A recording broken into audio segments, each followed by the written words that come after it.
Ladies and gentlemen, boys and girls, welcome to yet another episode of the Happy Heretic. I am Nate, and coming to you today with a question, something that I've been thinking about for a couple of weeks. I saw this post on Facebook.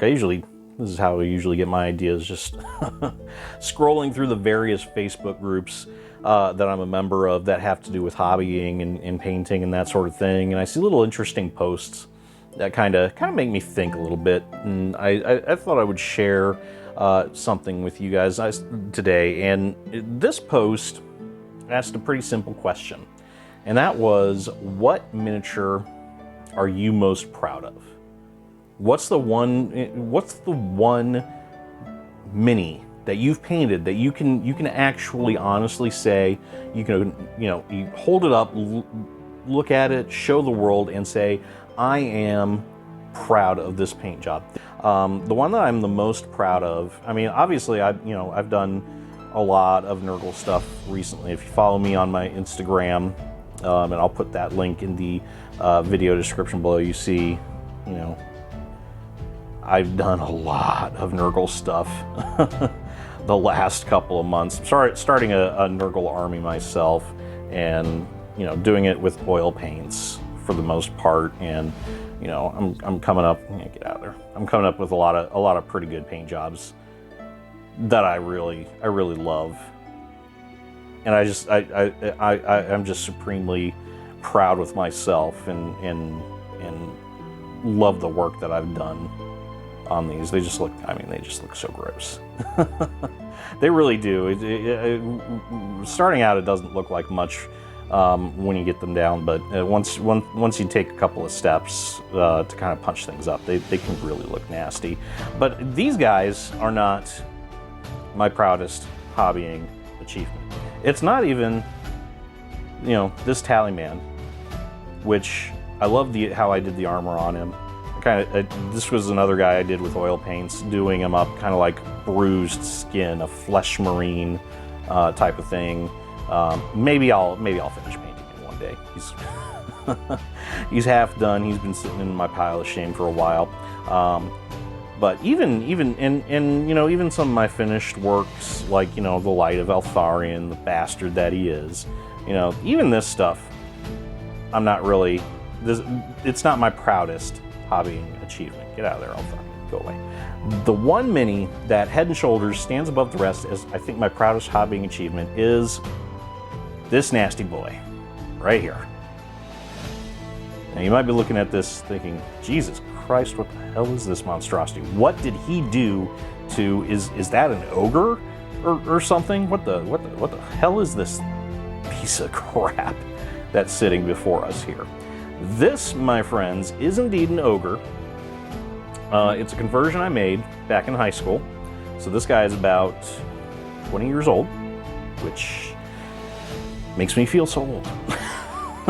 It really does. Because I got this guy, well, no, he's not 20 years old. I got him back when the Ogre Kings first came out, which, what, 2002, 2003, 2003, yeah, almost 20 years old. I still feel old. Found this guy in my bits box when I came back to the hobby a couple of years ago, and I think what I was trying to go for with this guy was a Chaos Ogre of some kind. I think my original plan, like right here where you see the two mouths meet, was to have kind of a head, an ogre head, like chopped off and sculpted to make it look like the mouths were like the two mouths were coming out of a main mouth, kind of alien style. I think that's what I was trying to go for, and I just abandoned it halfway through. This hand right here, I know is the hand off of one of the old style Pink Horrors from like early 90s Games Workshop, which actually fit pretty well. I was surprised at how well this fit here. But yeah, this guy represents the very first mini that I ever painted after 15 years. 15 years away from the hobby, and this was my first mini coming back to it. Now, why did I paint this mini? Good question. It's a question that I really don't have an answer for, or at least I don't have a good answer for it. I think what I was figuring was, you know, he's kind of a cool conversion. He's something a little different. He's got lots of big fleshy bits around here around him that I can kind of play with. And I think that's what my main thinking behind this was, is I could just use this guy as kind of a broad canvas, use his broad, muscly, ripply shoulders to just kind of play around with things. This guy, by the way, was painted almost completely with contrast paints. When I came back, you can probably tell that the flesh on his shoulders and back and chest, that was all contrast paints. The breeches were contrast paints. The boots, contrast paints, of course. I ran some contrast paint over the metal bits. I think that was Skeleton Horde over Leadbelcher to kind of get like an aged metal type of look going on him. And then the tongue and the nails, those were you know, blood red and a lot of contrast paint. You sense a theme here. And I had fun painting this guy. I really did. You know, he's not my best paint job compared to, you know, something like, let's bring out the guy from the last video, compared to something like this. Definitely not my best paint job. But that's okay, because he doesn't have to be my best paint job, because this was the first mini that I had painted in 15 years. Yes, he was painted poorly compared to the work that I'm doing a little over a year later. But that's part of why I'm so proud of this guy, is because he showcases how far I've come in the limited amount of time that I've had back to this hobby. And that's why, that's the main reason why, not just the fact that this is the first mini that I painted in 15 years, but the fact that this guy shows the amount of growth that I've made as a painter over the last year and a half or so. Actually, no, not even a year and a half, a little over a year. This guy was painted in November of 2019, if I remember correctly. So yeah, just a little over a year. But this guy just represents he represents where I was and where I came from.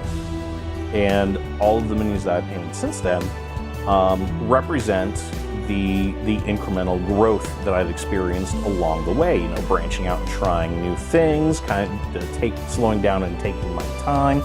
I didn't spend a lot of time on this guy at all. I think I spent maybe an hour or two on him. Didn't do a whole lot to, you know, I didn't do a whole lot on him. There's no highlighting. There's weird, you can tell there's weird pooling, like right here, where I wasn't too worried about what the contrast paints would do.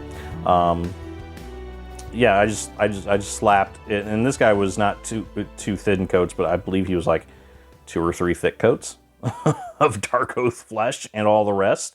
So yeah, there's not a lot of technical work that I've done on this bad boy right here. But yeah, I'm still proud of him. I still love him. And you know, I've gotten rid of minis over the years. I've gotten rid of a lot of my older minis over the years. But this guy, I don't think I will. I don't think I'm ever going to get rid of this guy, just because of what he is and what he means to be. This guy right here is probably going to be with me forever. And you know, when I'm an old crotchety gamer and a painter that's won, you know, 500 Golden Demon Awards and you know, whatever other prestigious awards you want to go throw in there, this guy will be on my shelf, and I will say, look at this. This is where I started. Essentially, is what this guy is. This is where I started, and look where I've come. Anyway, I'm going to go ahead and I'm going to stop waxing poetic about this guy right here and set him down, and I am going to throw the question out to you all out there. What's the one mini that you are most proud of? It doesn't even have to be one single mini. It might be an entire squad or something like that. Maybe it's an entire army that you're proud of. But you know, what is your proudest moment, your proudest achievement with your hobbying out of all time? You know, pick one. It's going to be hard to pick one. It's going to be hard to pick just one single solitary item, but go ahead and try and do that, and let me know what it is in the comment section below. I'd love to get a discussion going and see what everybody else thinks out there. By the way, I will be putting my social media links. I didn't mention this in the last couple of videos, but I will be putting my social media links in the description of this video as well. If you follow me on Instagram, you can see me posting my works in progress throughout the week. I post pretty much every day because I paint pretty much every day, and I also post some random memes and funny crap and things like that I find as well. So I'll go ahead and put the link to that in the description below. Also, if you liked what you heard, and leave a like and subscribe to my channel. Both of those things would help me out and really help me grow. And I will see you all next time.